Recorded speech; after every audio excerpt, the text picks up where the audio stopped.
Tracey L. Welcome to Reentry Point of View, and I'm sitting here with my good friend, Wallice Custis. How you doing? I'm doing good, sir. Thanks for having me here. Oh man, it's great to be here. I'm glad to have Wallice here because I'm gonna tell you why. Besides myself, he is the most experienced guest I ever had on this show because he lived it like me. And I am proud to say this brother came home and not one master's, but 2 master's degrees. Right? That goes to show, I don't care where we at, we still can do what we need to do, enhance what we need to enhance. And just tell my audience, what is it that you do? Well, again, thanks, Tracy. You're welcome. I'm currently the Director for Diversified Community Services IPS program. IPS stands for Intensive Preventive Services. I work with youth today, Tracy. We're trying to grab them before they get into the system. So the average kid that I work with, its ages are between 10 and 17. We're located at 1529 South 22nd Street. We service the whole South Philadelphia area. So I would definitely put a plug in. If you have a child or children that are exhibiting risky behaviors, please bring them to us and let us see what we can do to help curtail that particular behavior before they themselves become a part of the system. Well, that's great. When I first came home in May of 2012, I went to Rise, and you was there, and you literally took me under the wing. I mean, literally. I could have been lost in the cracks, but literally you came out and took an interest in me, and I want to thank you for that. And you introduced me to my last guest, Councilman Kenyatta Johnson. And I remember it was our lunch break, and you took me to City Hall, and you told everybody in there, all the council people that you met, said, you need to get to know this guy. I remember that, and I never forgot that, and I appreciate that, because individuals like you is needed out here, because we come home, even though, as you know, we don't want to admit it, we lost. We lost. What's your thoughts on that? Well, Tracy, one of the things that made me gravitate towards you as a human being and as a person coming home, you had a sense of determination and drive that was unprecedented for most people that were coming home. Most people came home with a lot of good intentions. You actually came home with the determination to do some things differently. And I remember when I came home and had exhibited those same types of drives, someone grabbed me and helped cultivate that. And that helped me become the person that I am now. And so it was important for me to keep what I have, to give it away freely. So, it was just second nature to go ahead and to scoop you up and assist you in any way that I could. I mean, your journey has been an amazing travel for me. To see you that first day when I met you, to actually now sitting here, having a conversation with you on your show, on your show, and to be a part of some of the things that you and I have been able to do together, going into prisons and talking to a lot of the men and women, and also some of the work that you have definitely been doing in the community. For me, the pleasure has always been mine. I have to say this selfishly, that it has been an honor to know you and have you a part of my life. When I speak of you, there are 3 brothers that I met while I was working at Rise that have also helped me continue down my path of growth. One was Bayat, who I always said brought a sense of purpose. There was Isam, who brought a sense of humbleness. And then there were you, who brought the determination. And these were the things that I myself learned from you guys. So it is teach one, teach one. Right. So it was definitely a two-way street. And so I appreciate you as a human being. I appreciate the fact that I can call you my friend. Absolutely. Absolutely. I have been through a lot of programs, not go through them, but witnessed and, looked at the structure of it. One thing I realized what you was teaching me was the structure of a re-entry program, right? And what needed to be in place.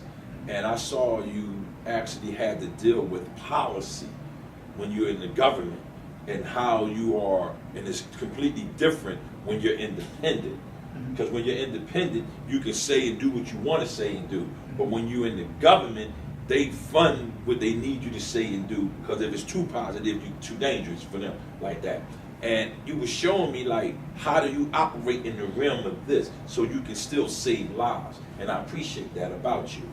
And one thing I know, that you are the best individual that can put together a curriculum. I tell anybody that. Even before we were setting up the shot, I was telling my producer, anybody, I don't care who it is, when it comes to putting together a curriculum for a program, thumbs down. Nobody can come by you with that. How you feel about that? I thank you for the compliment. I think when putting together a curriculum, Tracey, first it's about who is the audience that we're trying to target. You know, and you and I both have experienced some curriculums that were, as I used to always say, in black and white. However, you know, human beings are, in their lives, are a lot of gray areas. And so how do I get an individual and get a message across to them? One, I need to meet them where they're at. I can't assume that everybody knows A, B, and C. You know, and I think that when creating these curriculums, for example, you and I were talking a few weeks ago about a parenting curriculum. Absolutely. And you know, and I said to you, and you agreed heartily, that we have all these life skill programs in the prisons. You know, but most guys are sick and tired about life skills. However, the biggest challenge most of us coming home have or had was, how do I deal with my little shorty? How do I deal with my child that I've been out of his or her life or their lives for years? Absolutely. How do I step in that role?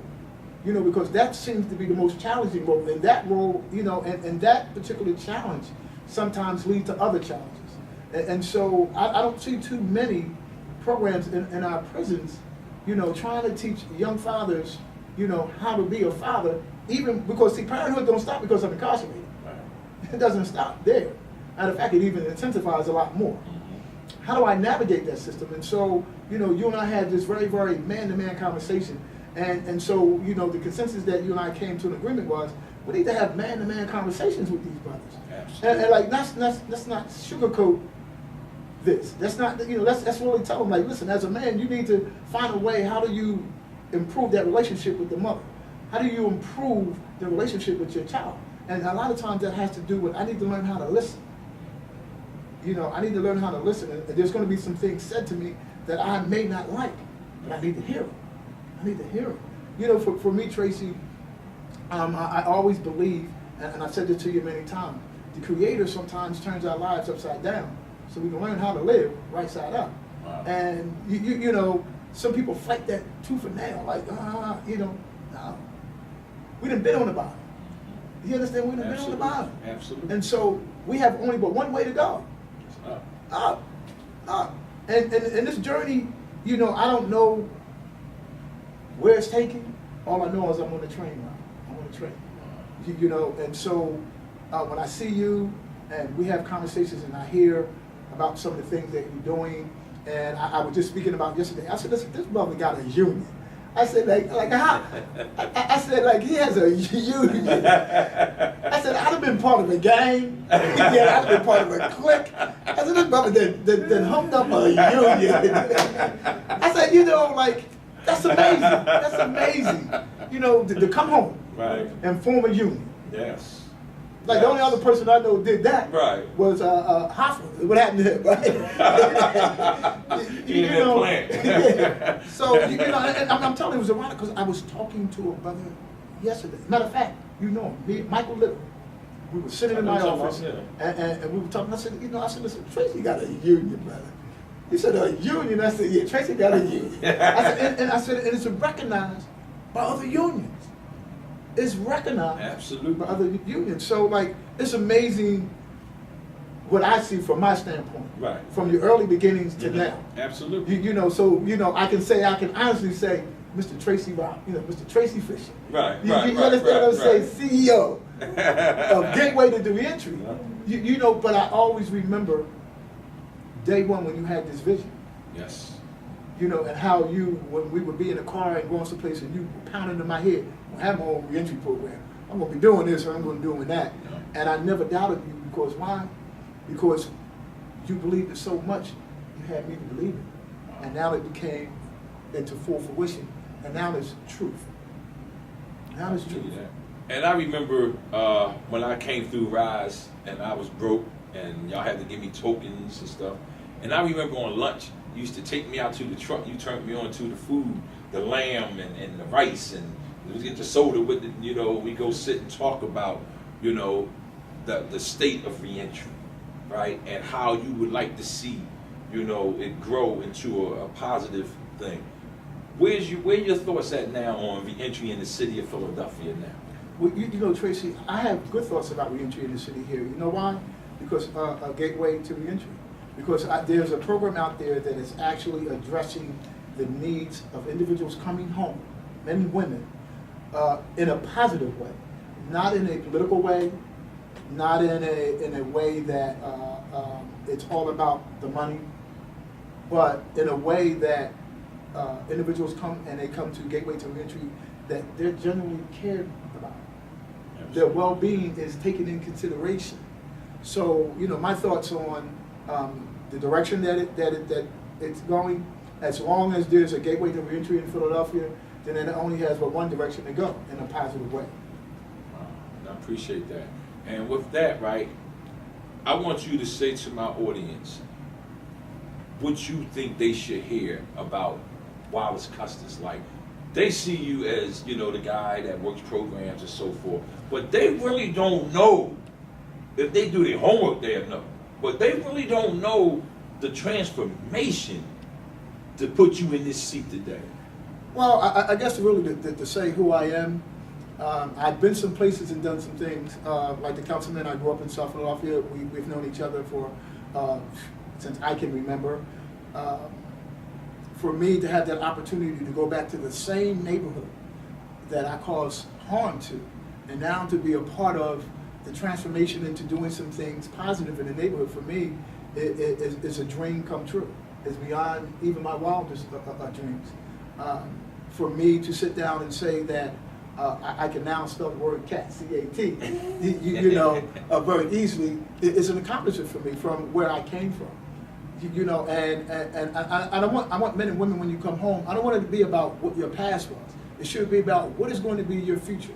What is going to be the journey that you're going to be taking to turn into that individual that you were always destined to be.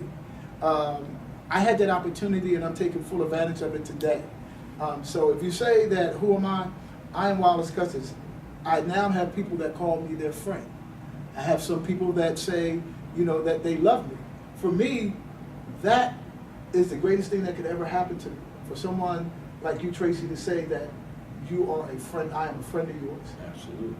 I couldn't ask for more. And so people can get in touch with you, give them your contact information. Okay, so I work for Diversified Community Services. And we provide an array of services that range from housing assistance to utility assistance to career development assistance. And also we have a component which is the IPS program where I'm the director at. We also work with young youth. And we're located at 1529 South 22nd Street in Philadelphia at the Mamie Nichols Center. You can contact us at area code 215-336-5505.